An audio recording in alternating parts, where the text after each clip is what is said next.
మేమే కేసులు కట్టినాం అన్నారు. సంతోషం, మీరే అమ్ముకున్నారు, మీరే గుర్తించారు, మీరే పట్టుకున్నారు, మీరే కేసు కట్టారు. కానీ బాధ్యులను ఎవరిని చేసిండ్రు అధ్యక్ష? ఎవరిని బలి చేసిండ్రు?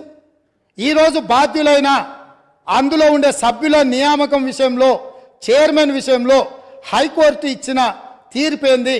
నిజంగానే ఈ ప్రభుత్వం బాధ్యత ఉంటే 30 లక్షల మంది నిరుద్యోగ యువకులు ఈరోజు ఉద్యోగ ఉపాధి అవకాశాల కోసం 10 సంవత్సరాల నుంచి చిక్కడపల్లి సెంట్రల్ లైబ్రరీలోనో, లేకపోతే దిల్సుఖ్ నగర్లోనో, గౌలిగూడలో, లేకపోతే ఈరోజు అమీర్పేట్ చౌరస్తాల్లో, కుకట్పల్లి చౌరస్తాల్లో, ఈరోజు కోచింగ్ సెంటర్ల అశోక్ నగర్ చౌరస్తాల్లో లక్షలాది మంది విద్యార్థులు ఈరోజు ఉద్యోగ ఉపాధి అవకాశాల కోసం పోటీ పరీక్షలకు గ్రామాలలో ఉన్న తల్లిదండ్రులు రూపాయి కూడబెట్టి ఈరోజు వాళ్ళని ఇక్కడ పెట్టి చదివిస్తే 10 సంవత్సరాలల్లా ప్రభుత్వంలో ఉన్న ఉద్యోగ ఖాళీలను భర్తీ చేయకపోను బాధ్యతారహితంగా నిర్వహించడం వల్ల ఆ ప్రశ్నపత్రాలు లీక్ అయి బజార్లలో పల్లి బఠానీలు అమ్ముకుంటుంటే దానికి సంబంధించిన చర్యలు తీసుకొని బోర్డును రద్దు చేసి కొత్త బోర్డును బాధ్యతారహితంగా నిర్వహించాల్సిన ఈ పార్టీ, ఈ ప్రభుత్వం ఆనాడు ఆ చర్యలు చేయలే.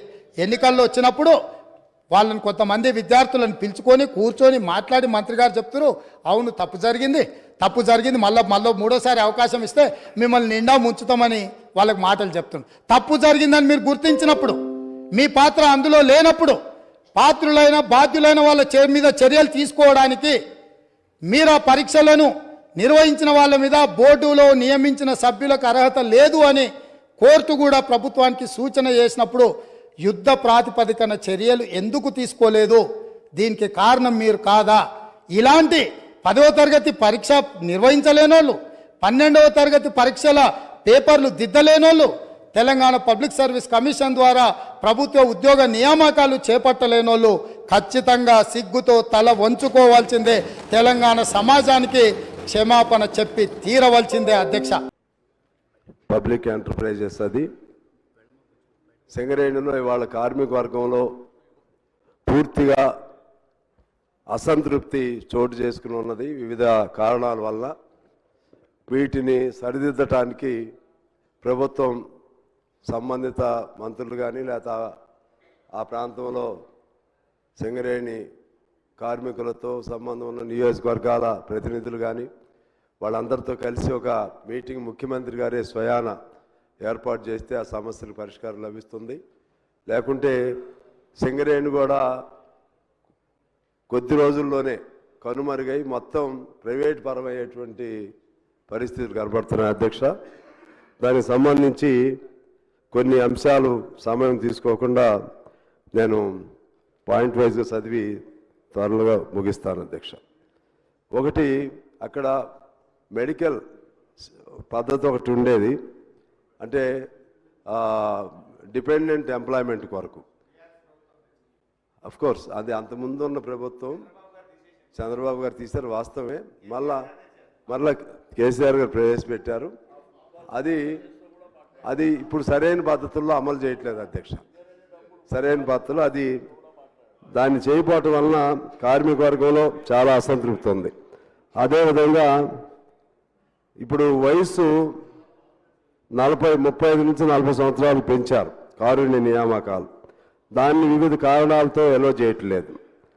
మెడికల్ బోర్డు కూడా పేరుకి నేమ్ సేక్ జరుపుతున్నారు తప్పితే కార్మికుల పిల్లలకి అవకాశం కల్పించట్లేదు. సొంత ఇంటి పథకం లేదు అక్కడ. దానికోసం చిన్న పరిశ్రమలే సొంత ఇళ్ళు కట్టిస్తున్నారు. అలాగే మారు పేర్ల సమస్య పరిష్కారం. మారు పేర్లతో ఆ రోజుల్లో ఎక్కేవాళ్ళు, వాళ్ళ పిల్లలు ఇవాళ అన్యాయం అవుతున్నారు. వాళ్ళకి అవకాశం కల్పించాలి. అలాగే నూతన గనుల ఏర్పాటుకు సంబంధించి మనం అక్కడ సెంట్రల్ గవర్నమెంట్ పెట్టినటువంటి ఆ యాక్ట్ వల్ల మన సింగరేణికి వచ్చే మైన్స్ ప్రైవేట్ వాళ్ళకి వెళ్తూ ఉన్నాయి. సాధ్యమైన మేరకు సింగరేణి వాటిని సంపాదించుకోవాలి. సంపాదించుకున్న తర్వాత అక్కడ బొగ్గు అనేది ప్రైవేట్ వాళ్ళకి ఇవ్వకుండా సింగరేణి కార్మికులు చేయాలనే నిబంధన ఉంది. దాన్ని ఉల్లంఘిస్తున్నారు అధ్యక్ష. అది ఆ బొగ్గు వరకైనా సింగరేణి కార్మికులకు అవకాశం ఇవ్వాలి. అలాగే సింగరేణికి దాదాపు 43,000 కోట్ల బకాయిలు జన్కో సంస్థ ఉంది అధ్యక్ష. దాన్ని ఏదో ఒకటి పరిష్కారం చేయాల్సినటువంటి అవసరం ఉంది. అలాగే సింగరేణి కార్మికులకు సంబంధించి పెర్క్స్ అని ఉంటుంది అధ్యక్ష. దానిపైన కోల్ ఇండియాలో వాళ్ళకి ట్యాక్స్ రిఫండ్ చేస్తున్నారు, మన దగ్గర లేదు అధ్యక్ష. అలాగే సింగరేణిలో రాజకీయ జోక్యం తరచు ఎక్కువ అవుతుందనే ఒక విమర్శ కార్మికుల నుంచి వస్తుంది. ఈ అన్ని అంశాలపైన నేను మీకు నోట్ కూడా వివరంగా ఇస్తాను.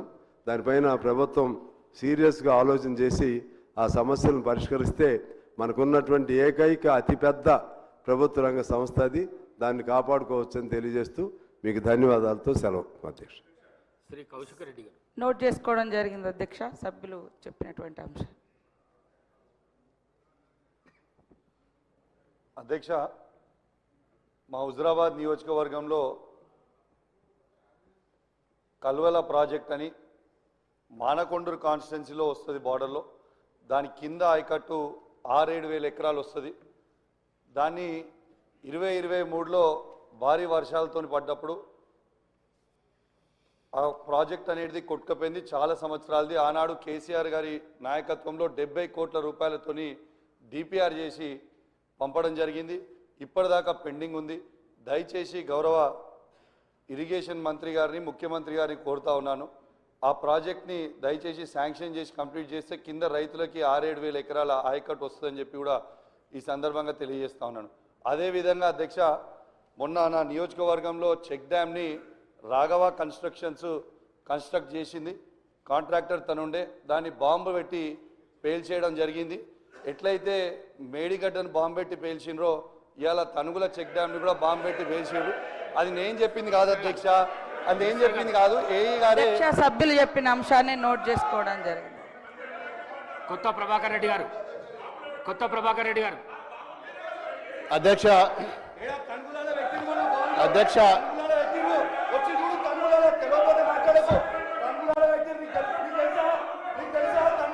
కూసో కూసో కూసో ప్లీజ్.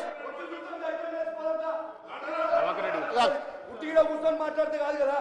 తనులో పోయిందా దా పోయిందా తనులో బరాబర్ పెట్టిరు. ప్రభాకర్ రెడ్డి గారు. బరాబర్ బరాబర్ అధ్యక్ష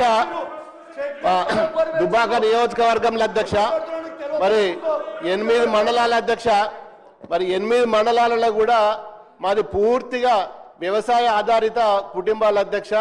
అన్ని మండలాలలో కూడా గతంలో యాసంగిలో ఏదైతే వరి నాట్లు వేసుకున్నారో దానికి ఇంకా రెట్టింపు ఈసారి ఎక్కువ వేసుకున్నారు అధ్యక్ష. మరి అందరు కూడా మరి నాట్లు పడుతున్నాయి. ఇప్పుడు మరి యూరియా వస్తుందా రాదా అనే భయంలో ప్రతి ఒక్క రైతు కూడా ఆందోళన ఉన్నారు అధ్యక్ష. మరి మీరేమో యాప్ ద్వారా బుక్ చేసుకోవాలనుకుంటున్నారు, అది సాధ్యం కాదు.